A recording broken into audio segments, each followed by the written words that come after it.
Love Stories. I am Melinda, and today I'm going to do my October wrap-up.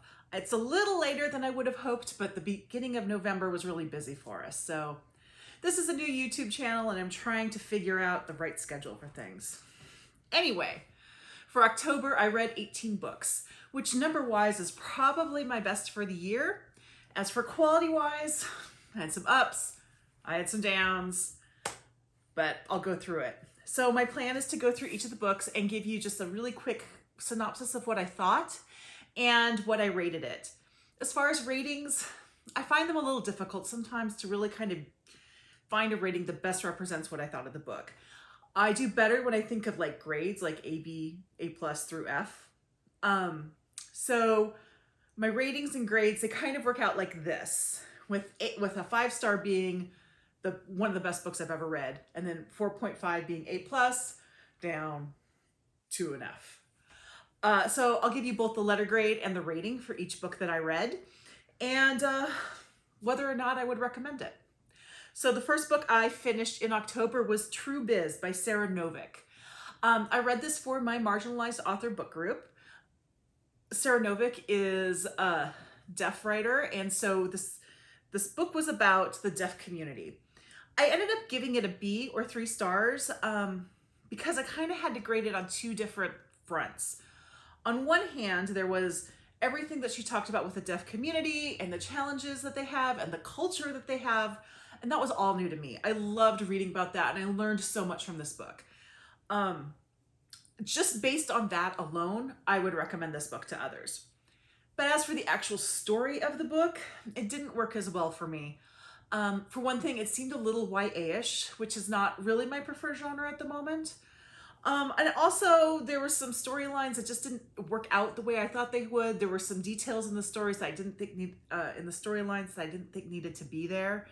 So, kind of averaged it out, and that's how I ended up with a B or a 3-star rating. But again, just based on everything that it says about deaf culture, that's one that I would recommend for people to read. The second book that I finished was Miss Marple, The Complete Short Stories by Agatha Christie. It's a short story collection. I usually give those 4 stars.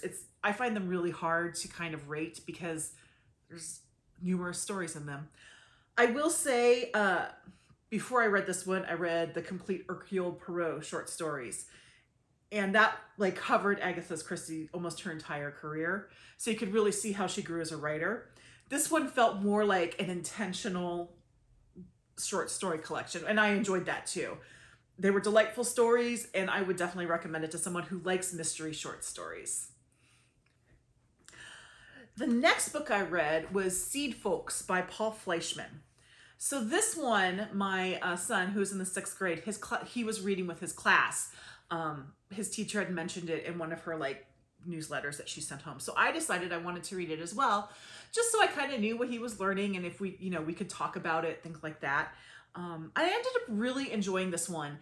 It's more like a collection of short stories in that it talks about a community and a community garden, how the community garden fosters the community among these different sorts of people. And so each chapter is a different character. I loved it. I thought it was really effective in what it was trying to do in that idea of building community and, seeing others who are not like you and recognizing everyone's values. I'm glad my son read it in school, and I gave it an A or 4 stars. I would recommend it to anyone who likes, I don't know if this is older, middle grade, younger YA. If you like reading that kind of book, this might be a good book for you, or a book to pass on to a child in your life. The next book I read was actually not a book. It was a short story. It was a Kindle single or a Kindle exclusive or something. They frequently have well-known authors publish short stories for them, and you can buy just the short story. And this was The Bookstore Sisters by Alice Hoffman. I love Alice Hoffman. I am working my way through her catalog, and so I picked this one up right away. It was a great little palette cleanser. It wasn't as magical or didn't have that sense of magical realism as a lot of her books do, but that's fine. I like the community, the little town that she created, and the relationship between the sisters. I just thought it was a lot of fun to read. And it was free because I'm an Amazon Prime member, it was free, and free is good.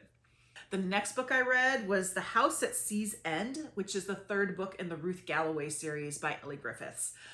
I'm relatively new to this series, obviously, because I'm on book 3, but I'm really enjoying it.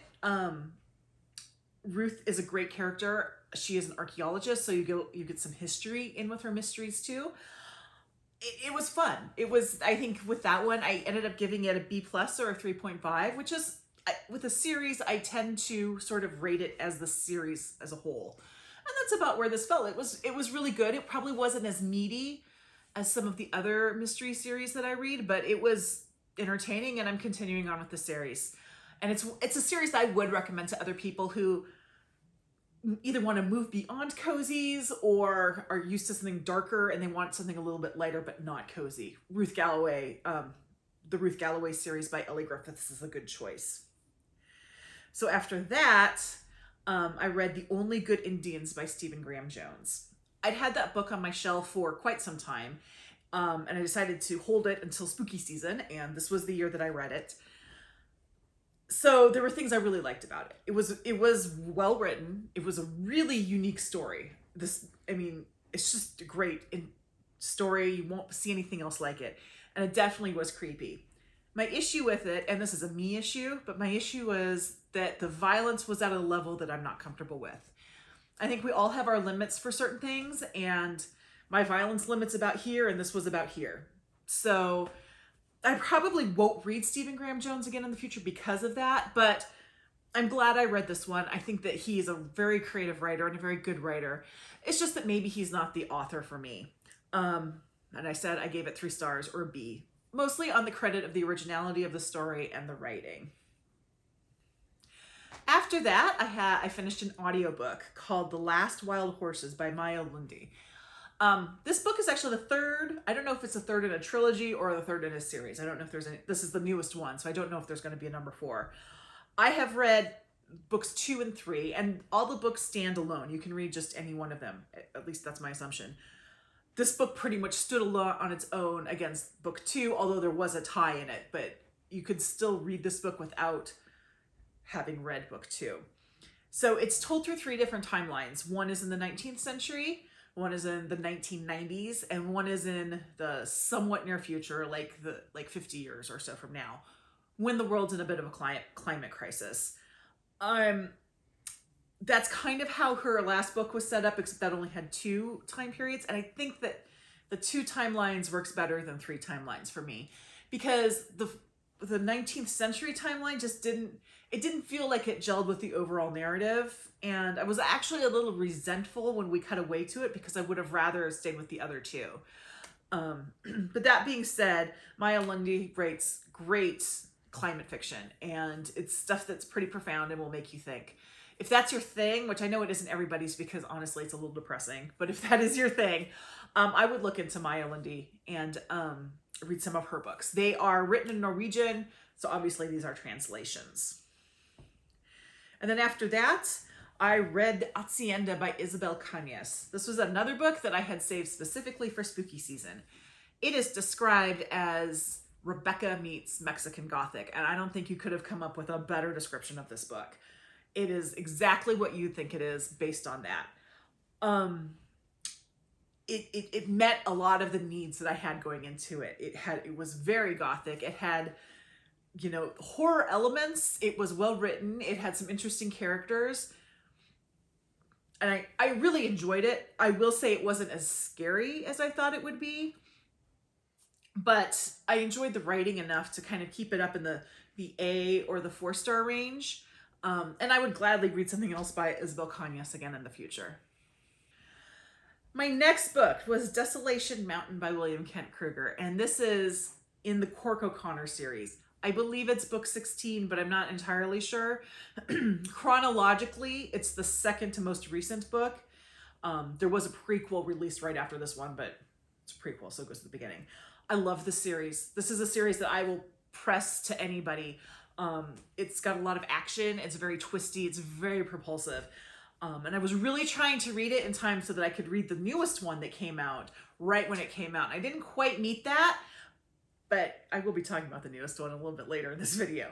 But this one was great. It was a lot of fun. It's exactly what I expected from this series.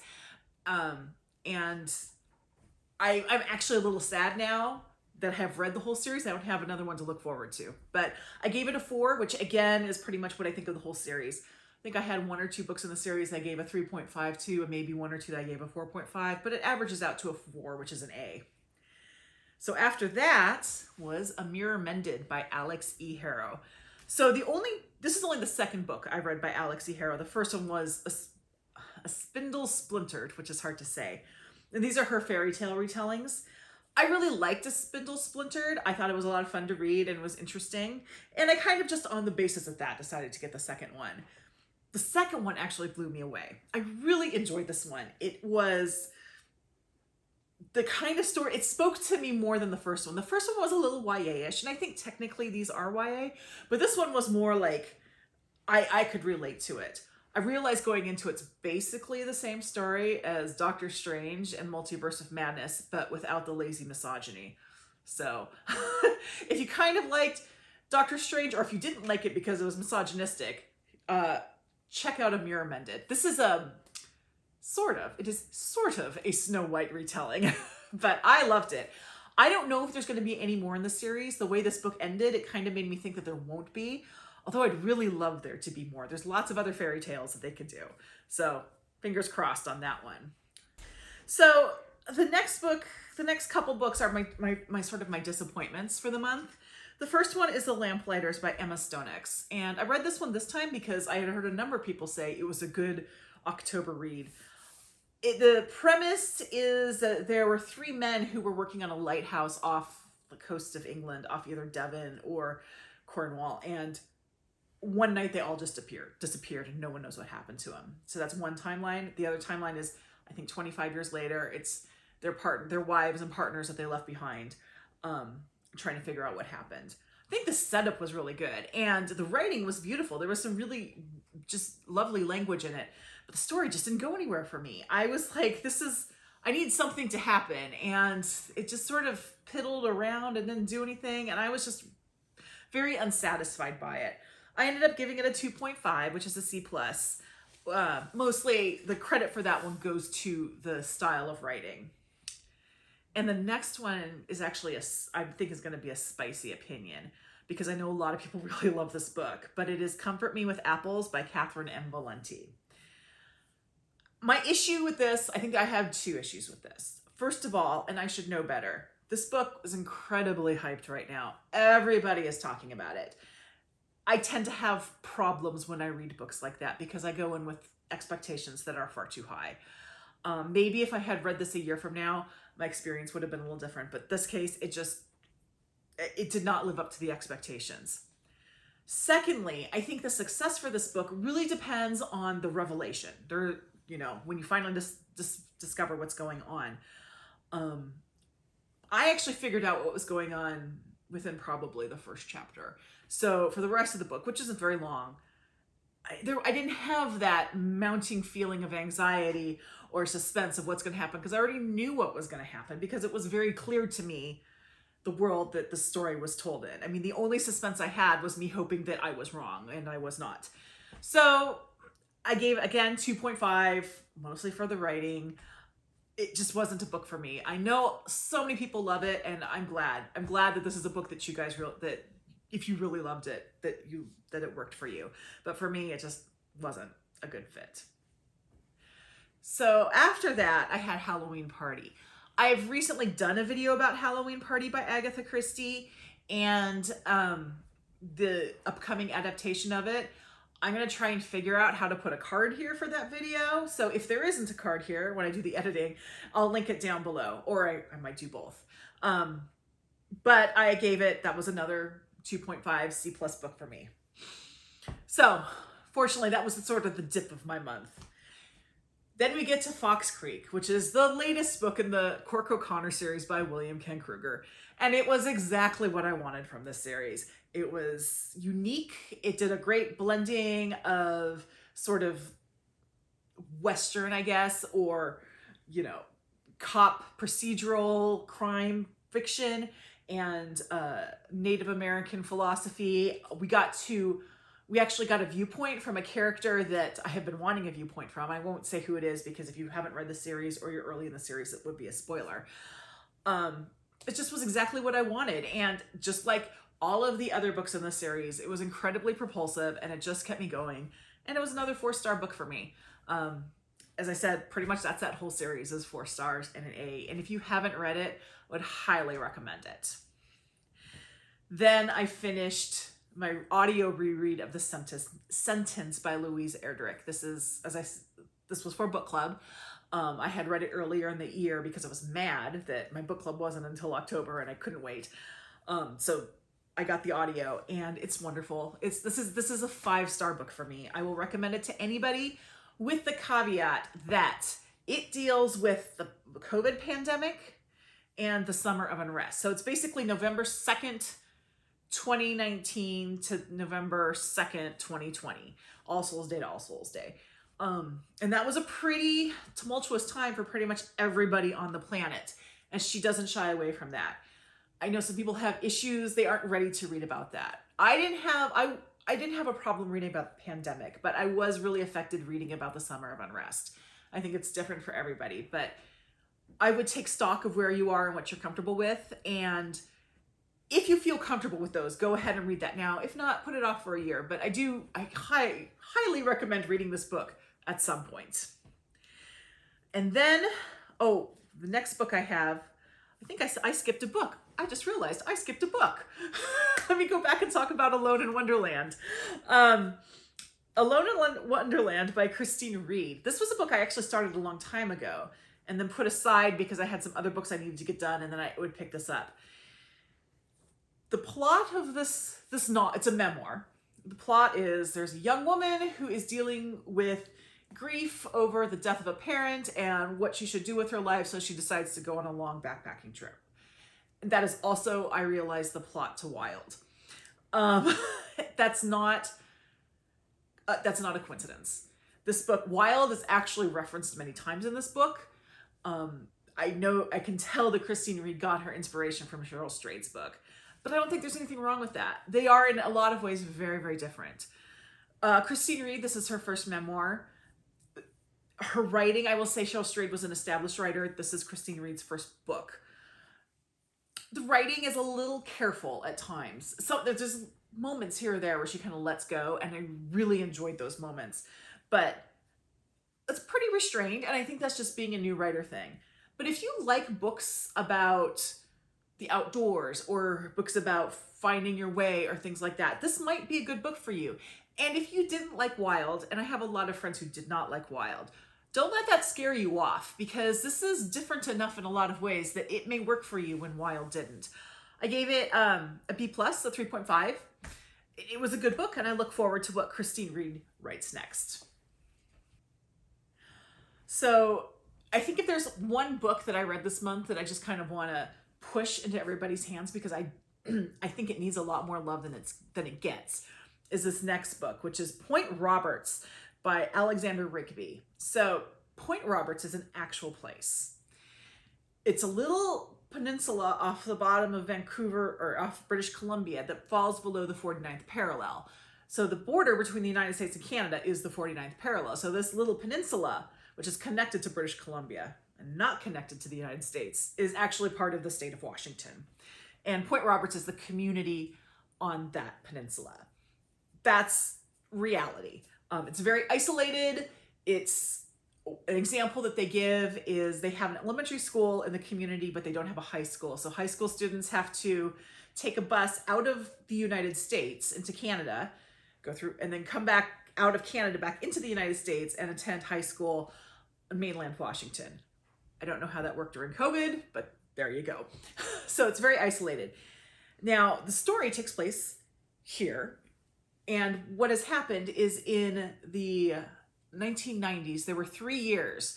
And during each of those 3 years, in the month of February, there was a serial killer who killed seemingly randomly people during that month.